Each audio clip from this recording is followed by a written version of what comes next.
บ่ป้าก็บ่กินผู้นี้บ่ได้เลือกได้ขนาดน้ำใหม่เอาค่อยต้มมะเวลามันอยากมื้อนั้นเนาะค่อยนอนหลับเข้าไปตักกินเองเนาะมันตักกินไปต้มใบน้ำหมอ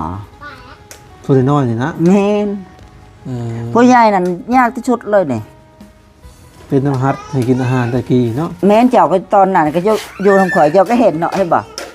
มันบ่กินหยังอ้าวผู้นี้พี่เฮาให้กินหยังก็แล้วแต่เผ็ดมันก็กินได้ตอนนั้นเผ็ดนึงก็บ่กินสบายดีพ่อพี่น้องฝั่งลาวและสวัสดีพ่อพี่น้องฝั่งไทยและก็ต่างประเทศนำเด้อสำหรับคลิปนี้มาพอกันคือเก่าอีกแล้วกับช่อง YouTube บ่าวพรสตูดิโอนะพี่น้องซึ่งสำหรับคลิปนี้บ่าวพรก็ได้มาเปิดคลิปอยู่ที่บ้านของไอ้แก้วอีกตามเคยนะพี่น้องก็คือสำหรับคลิปนี้กันนี้แหละนะพี่น้องสิเข้ามาอัปเดตทางไอ้แก้วเนาะว่าทางไอ้แก้วเป็นจังใดปัจจุบันนี้นะพี่น้องซึ่งหลายๆคนกาตำหนิทางไอ้แก้วอย่างลวงลายนะพี่น้องบางคนก็บอกว่าโอ้ไอ้แก้วนี่สิลงเหวอีกแล้วเนาะบางคนก็บอกว่าโอ้หลอนยานี่เองจึงเฮ็ดให้ตีลูกตีเมียนะพี่น้องก็คือทางไอ้แก้วนี่เพิ่นบอกว่าเพิ่นเสพมื้อหนึ่ง10-20ตู้นะพี่น้องบางมื้อก็กว่าเนาะเพิ่นบอกว่าซึ่งราคาอยู่ทั้งพี่บ่ได้แพงนะพี่น้องสมมุติว่าเอาหลายเนาะประมาณโต 5,000 กีบสมมุติว่าซื้อดำโตดำใดกะเพิ่นบอกว่า 15,000 กีบอีกอย่างประมาณนี้ซึ่งบ่พรก็สิได้เข้ามาสอบถามเพิ่นนะพี่น้องแล้วก็สิได้มาพูดคุยกับเพิ่นนั่นแหละเนาะว่าเพิ่นเป็นจังใดปัจจุบันนี้เพิ่นยังคิดแบบว่าเรื่องเมียเพิ่นอยู่บ่หรือว่าเพิ่นปล่อยวางแล้วนะพี่น้องจากที่ในคลิปก่อนๆที่บ่พรสอบถามเพิ่นก็บอกว่ายังคิดแบบว่ากับเมียเพิ่นอยู่เนาะพี่น้องจังใดก็ลืมบ่ได้อีหยังประมาณนี้เนาะมาก็เพิ่นก็อยู่เฮือนพอดีนะพี่น้องเพิ่นก็หากินข้าวแล้วบอกลุงยานี่กินข้าวเที่ยงนี่แหละเนาะ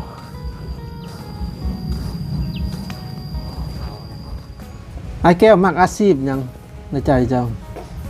ข่อยพวกนี้แหละค่ะมักพวกใดนะพวกซ้อมรถบ่หรือก็สอบพัดลมนี้แม่นพวกโทรทัศน์อีหยังนี่แหละสอบเครื่องใช้ไฟฟ้าว่าซั่นซะเนาะเอาค่อยเห็นเอาไปเอามาได้เงินดีเลยเด้ในจุดชุมนี่ยังบ่ได้มีห้านซ่อมใครเครื่องสุดว่าก็มันมีหลายคนเฮ็ดก็สร้างกันหลายคนล่ะเอาแบบในจุดซุ่มเฮาบ่มีไผนี่แหละบ่มีอันห้านให้เฮาได้ผู้เดียวคือห้านซ่อมแปลงอันเครื่องใช้ไฟฟ้าบ่มีเต็มแล้วก็เห็นคือยุงเทพอลีได้มุงใดเขาซ้อมดีนี่เขามักให้ซ้อมแล้วซ้อมตอนนี้มื้ออื่นเพลอีกแหละเสาเด้อไปนั่นมีตัวเอาเงินเขาพอดีเขาด่าเฮาอีกซ้ำเอานึงมาเฮาซ้อมปึ๊บให้เจ้าเป็นละลิเจ้ารับประกันเหลือเดือนนึงนี่ให้กายเดือนเหลืออาทิตย์นึง2อาทิตย์เจ้าเสียเงินให้บ่ฮอดนั่นบ่ฮอดอาทิตย์เจ้าใส่คอยซ้อมให้พี่อันนี้มีประกันได้คอยเห็นแหละมีแล้วอันนี้เฮ็ดได้คือรถข่อยมาตอนนี้เอาออกจากหานคือมื้อนั้นก็ลงไปหาปตาฮอดเฮือนเขาน่ะตายเขาหล่อสิเสียเงินอีกละจริงอะไรเพิ่มอีกโอ้ยคือเขาบ่ได้ประกันนะข้อยก็ลืมถามหมดซ่อมแล้วก็แล้วรู้ก็ใช้เครื่องเฮาเก่าของใหม่ก็ไม่ได้ใช้ปัดไล่เอาคือแพงแท้ปะเนี่ยนี่ร้านที่นี่เด้อเคยเปลี่ยนคือในจุดซุมนี่นะห้านซ่อมแปลงรถจักรหาลายแต่ว่าห้านอันซ่อมอันเครื่องใช้ไฟฟ้ายังบ่ทันมีอย่างเช่นพัดลมหม้อหุงข้าวตู้เย็น power amp นี่ถ้าผู้ใดมาเปิดนี่ผู้ใดเก่งนี่30เอาเนาะหมดเขตนี่พอดีนั่นแหละ30เอาเงินนั่นลิแต่ละมือแต่ละเว้นยัดจะบ่ไหวอีกต้องเฮ็ดแตกต่างหมู่จากสิใดเนาะคือเครื่องขายของขนมก็หลายพุ่นเลยแม่นเฮ็ดแบบเอาเขตนี่บ่มีเฮามาอยู่พอเสาร์ก็เสาร์สุดดอกดินก็บ่ก็ว่ากวายเดือนหนึ่งเจ้าสิเห็นเงินละอีแม่นแล้วซ่อมเครื่องใช้ไฟฟ้านี่พวกนี้ก็นั่นร้านตอนนั้นเด้อเปิดหานั่นหันนี่อันนี้บางทีพัดลมเพนี่มีติดทิมอย่างเดียวใช่ของเก่าอีกโอ้ตัวน่าเสียดายได้อยู่เมืองลาวเฮานี่หันถ้าอยู่กรุงเทพนี่บ่ได้ทิ่มได้มีแต่ไปห้านเขาซ่อมแค่เปลี่ยนเล็กน้อยแล้วก็ดำบาดดำใดก็ใช้งานคือเก่ามีใช้เป็นปีก็ยังบ่เห็นเป็นหยังอันนี้เฮ็ดได้เพลแล้วเอาทิ่มเป็นโตแล้วเนาะ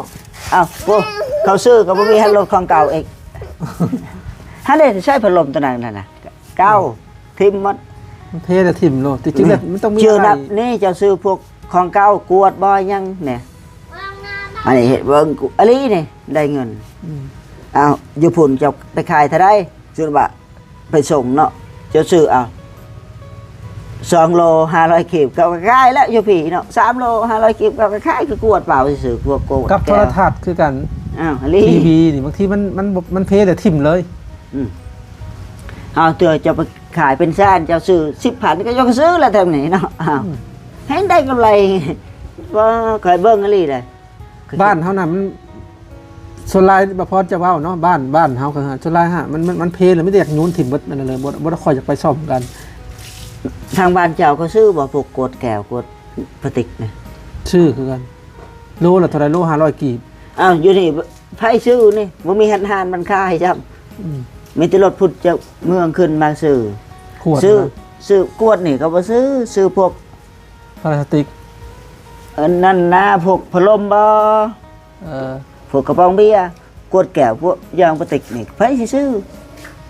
หันถ้าเฮามีมันอันนี้เปิดนั่นนี่โอ้ยพวกกวดแก้วนี่ลี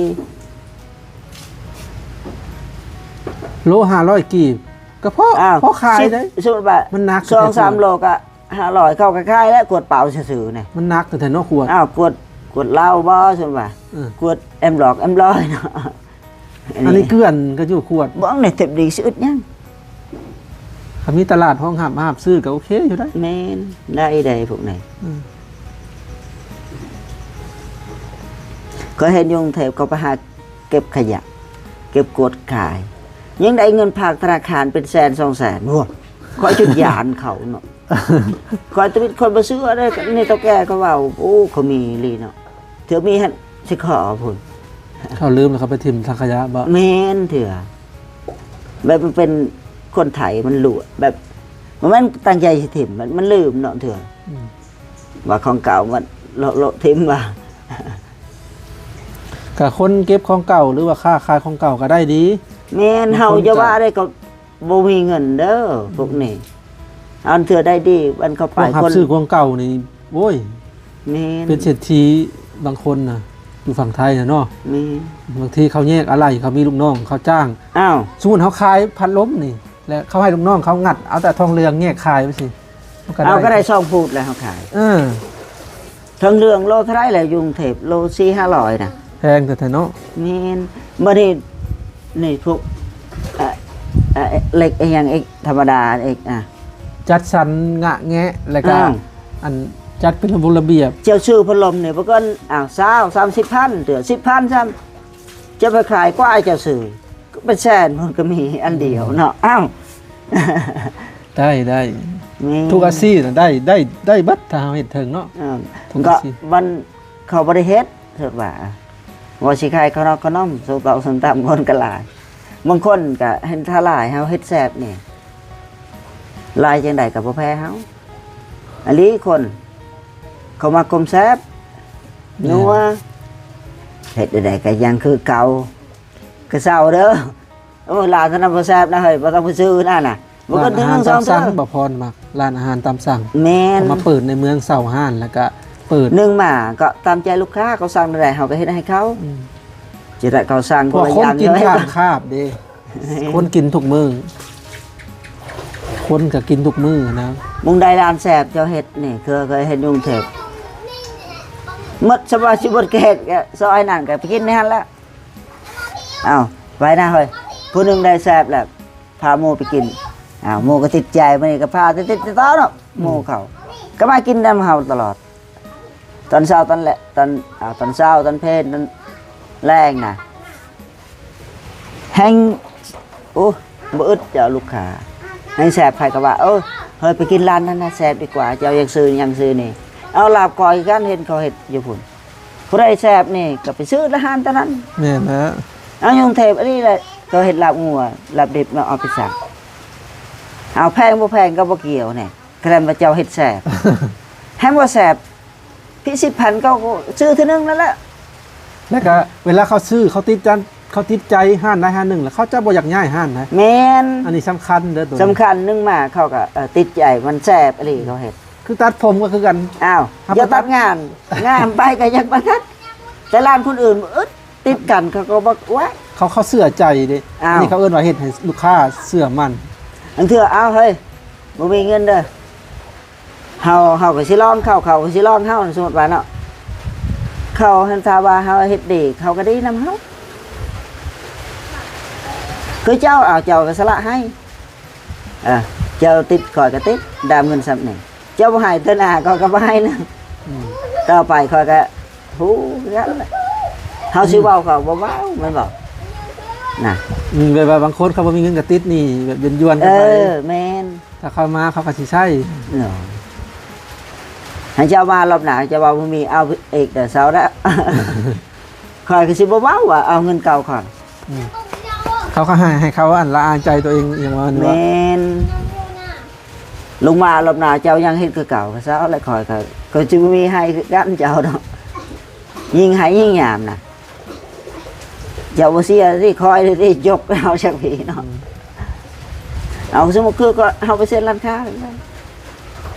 เจ้าไปใส่ลองเบิ่งเทื่อหนึ่งดีกว่าเจ้าสิมาไอ้รอบหน้ามาให้บ่ะข่อยจะขายบ่ออกก็เห็นแล้วคนเก่าอีกนี่ข่อยที่เก่าก็เจ้าบ่ได้เสียนี่ยังสิไปติดของใหม่อีก แม่นบ่น่ะน้อยหลายก็สิเงินอีกเพื่อหาสิได้มาให้เฮาเฮ็ดดีอยู่ดีนึงมาก็เฮ็ดแซ่บเนี่ยโอ้เขาติดใจเลยเอาไผก็ว่าไปนะครับไปกินร้านพุ่นนาว่ะแซ่บได้ก็เฮ็ดนะ อยู่พุ่น ร้านี่ อยู่พุ่นเจ้าก็มักกินลาบงัวบ่ กินมุงใดแซ่บก็คือกันนี่ยังก็แล้วแต่หันเขามาขาย เขาผักดิบใส่เคียง แม่น เห็ดเหนียวๆบ่ เนาะ อยู่พุ่นเขาเห็ดลาบได้ก้อย ลาบ ค่อยสั่งลาบค่อย ลาบแล้วแต่อยากกินก่อยก็สั่งเอาหน่อ ค่อย ยสั่งลาบพอได้มุ่นเพราะว่าทางบ้านเฮาเอิ้นว่าลาบก็คือแบบก็คือลาบแบบลาบเป็นซอยนี่นะอันนี้เขาเอิ้นก้อยอยู่พุ่นเนาะ แม่นก็สับให้มุนให้ก่อยน่ะก็ซอยตอนใหญ่ๆนั่นแหละ นั่นแหละมื้อนั้น มื้อนั้นที่พ่อสั่งลาบ จ้ะ คืออยู่บ้านเฮานะคำว่าลาบน่ะคือลาบ ลาบให้มันมุน บ้านเขาพัดลาบก็คือลาบอันเดียวกันเมนูเดียวนะแบบซอยซีนเป็นตอนพร้อมเป็นพานแล้วก็ลาบ อันนั้นอันตะวะจุผีคนละอย่าง อยู่ข้างล่างบ่ ลาบคือลาบให้พักมันมุนคือลาบป้า เออ น่ะ อยู่ที่ก็เอิ้นคือกันน่ะ แม่ เอาลาบให้ ลาบนี่ก็พักให้มุนลาบให้มุนคือลาบป้า บ่พรไปสั่งบ่ลาบที่จริงหั่นในใจบ่พรอยากได้เป็นตอนหาแล้วต้องไปสั่งลา สุ บ กเล็บสุกแบบก้อยนั่นนะตอนใหญ่ๆนั้นวันนี้ ชาวสร้างลาบได้ก้อย ก็เขาก็กินปลานี่แหละขันปลาบ่ให้ลาบคือลาบน่ะ ลาบคือมันหมุนเนาะ แม่น ก้อยคือเป็นตอนเอ้า อ้าว เข้าใจแล้วคือบ้านบ่พรบ่ได้ห้องว่าก้อยลาบได้จ้ะห้อง เอา ว่า แต่ ลา ละ บ บ้านมันบ่คือกันอันนี้ฮู้ว่าลาวคือกัน คนคือกัน แต่มันเอิ้นคนละสื่อคนละอย่างนี่พันคนหนึ่งบัด ลาบซีด ลาบคือลาบให้ลาบในคนละคนแบบก้อยนี่ อืม พันเฮาเคยกินจังสั้นจังซี่ให้เขาอยากเลิกกับเฮาแท้เนาะ เนืองก็ไอ้แก้ว ลูกเนี่ยนะให้เขาเอาไปผู้หนึ่งบ่ผู้หนึงมันบอก เวลาอันสิเลิกกันกับเจ้าหั่นบ่ คือเขาเฮ็ดตอนนี้เจ้าก็เอาลูกไปผู้หนึงเอา อืม ยินดีมาให้คอยผู้เดียวก็บ่ได้คือกัน ซิปอยากเลิกสาวอยากเลิกก็คืออยากให้เอาลูกไปนำอีหยังประมาณนี้บ่ แม่นอันนี้ให้ค่อยเลี้ยงสิว่าปีหนึ่ง2ปีค่อยสิกลับมาเอาเจ้าคือเก่าคืนคือเก่าถ้าวันนั้นก็เอาเงินมาให้ค่อยเลี้ยงลูกแต่ตอนนี้ อืม ก็แล้วไป เจ้าสิกลับก็บ่กลับก็แล้วก็ได้เงินเลี้ยงลูกพอแล้วจังซี่จึงคอยบ่ของบ่เว้าอหยังอีกอันเจ้าอยากไปแท้แม่นบ่ ถ้าแม่นเอาไปเบิดสองคนยิ่งดีนั่นบ่ บ่ให้คือกันล่ะ บ่ให้คือกันอีก หากว่าเจ้าจะอยู่ตัวคนเดียว เขาจิปะบ่ได้อีกอันนี้2คนเอาได้ลูกน้ำกันสุดว่าก็เอ้าเจ้าอยากไปนี่ก็เจ้าให้พ่อไม่เลี้ยงคนนึงข่อยก็เอาคนนึงอ้าวลูกเขาแต่ถ่ายเขายังเลี้ยงได้น่ะเพราะว่าพ่อใหม่เขาบ่แม่นลูกเจ้าของก็ยังเลี้ยงบ่ได้อีกคือข่อยสิเอาหยังให้ซั่นแม่เขาไปซะให้เอาแม่ต้องเอาลูกนำรับมันทุกสิ่งทุกอย่างเนาะนี่ ส่วนหลายบางคนเพิ่นก็บ่ได้รับได้แต่ว่าลูกติดมากับเมียไปสิ ให้บ่ติดเอาแม่เขาไปหยังซั่น บางคน เจ้าบ่เห็นว่าเขายังอยู่กับผัวหรือบ่ได้อยู่ คือบางคนเพิ่นก็รับได้แต่ตัวแม่แต่ตัวลูกรับบ่ได้ส่วนหลายจะเป็นประมาณประมาณ 90% 90%เจ้าก็เสียเงินให้ค่อยซั่นบอกเจ้าก็เห็นอยู่คอนสิมีหยังก็ได้หนึ่งมาเจ้าก็เห็นยังบ่ให้แยกแตกต่างกันไปสิมันก็บ่ได้อันนั้นเจ้าก็ตั้งใจสิฆ่าค่อยแต่เขาเฮ็ดคืนอย่าเสียใจครับว่า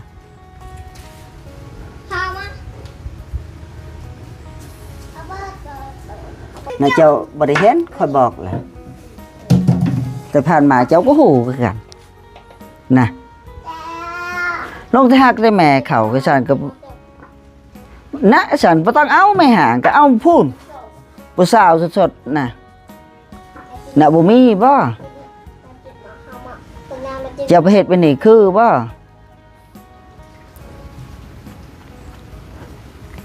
หาบ่ฮักได้ซั่นแม่เขาสมัครไว้น่ะก็พาเงินให้ค่อยเอาเงินคืออื่นมาเอาคือสิเลี้ยงลูกหมดมา2คนเอาตอนนี้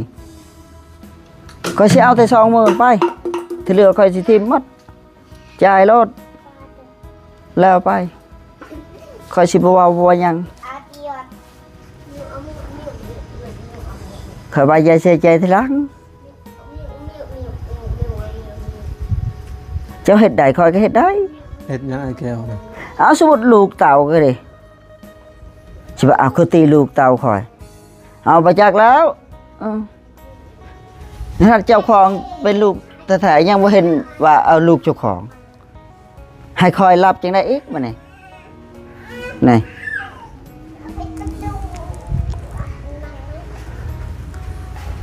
ฮู้ว่าคอยด่าตะกี้แต่ก่อนผิดอยู่กับผิดตอนจะไปได้ซะให้ก็ผิดอีก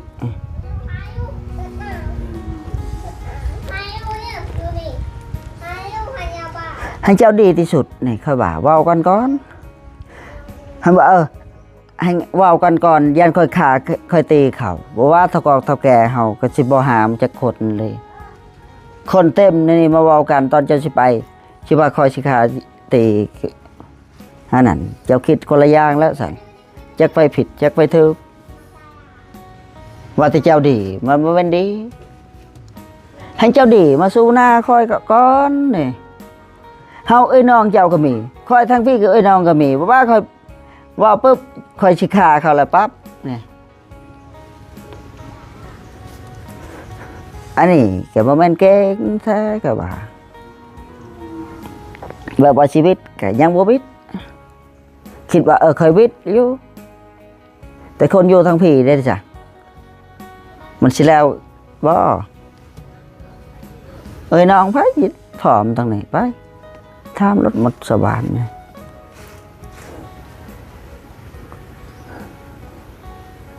เห็นเขาเบาเขาลูกเมียก็หันเข้าบ่เฮ็ดผิดเนี่ยเขาก็บ่เบาดอกหันสารคนอื่นสารเข้าเฮือนข่อยค่อยเบานำเข้าบ่ได้แล้วมีแต่ค่อยด่าอย่างเดียวละเนาะเอาเคยคิดแค่นี้เลยข่อยตอนนี้หันคิดไว้นั่นหันเจ้าว่าสิเลิกกันแท้เอ้าก็เจ้าก็ให้คอยเงินมาคอยค่าเลี้ยงลูกใน20,000ลบแล้วไปนับแต่วันนี้ลดคอยบ่จมบ่ว่าอีกก็คือเจ้าอยากได้เงิน 20,000 คืนอ้าวหันเจ้าว่าบ่เอาลูกนี่ให้ทิมให้คอยเลี้ยงลูกผู้เดียวนี่ครับได้เงิน 20,000แล้วเจ้าก็สิรับเลี้ยงเลยอ้าวถ้าว่าได้เงิน 20,000นี่เลี้ยงลูกสิได้จักเดือนได้บ่ 2-3 เดือนก็แล้วแต่คอยมันจังได้ก็อยากได้เงินก่อนอ้าว คอยบ่บุญหาแม่เขาอีก ถ้าได้เงิน20,000คืนน่ะนะ แม่น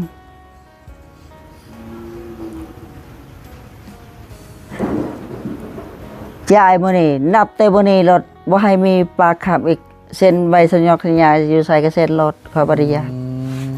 อ้าวให้เจ้าบ่มาบ่นี่เจ้าบ่ให้คอยเงินคอยกลับบ่แล้วจักเทื่อนี่ เงิน20,000น่ะเจ้าสิมาใช้จ่ายในครอบครัวนี้ แม่น สำหรับแล้วเงิน20,000สมมุติว่าเจ้าได้นี่เนาะอันน่ะใช้ได้บ่เดือนหนึง ว่าบ่ฮอดก็น้อยนะ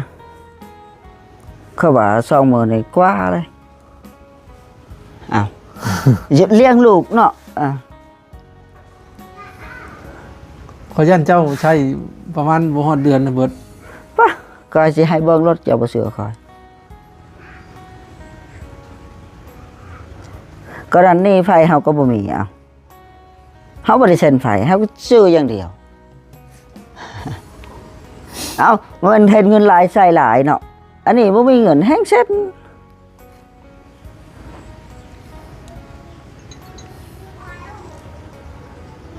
เอาบ่มีเงินจังซี่ขอยสิไปใช้ก็ยาก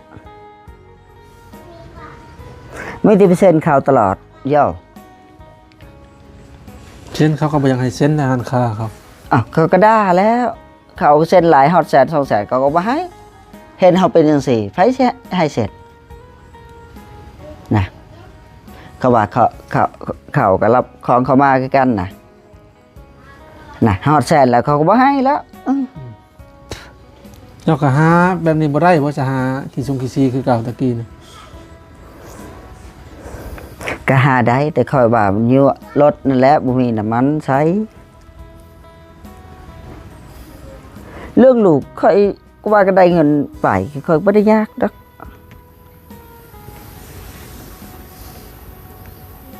เอาตะกี้แต่ก่อนค่อยบ่ได้เอาลูกไปนำ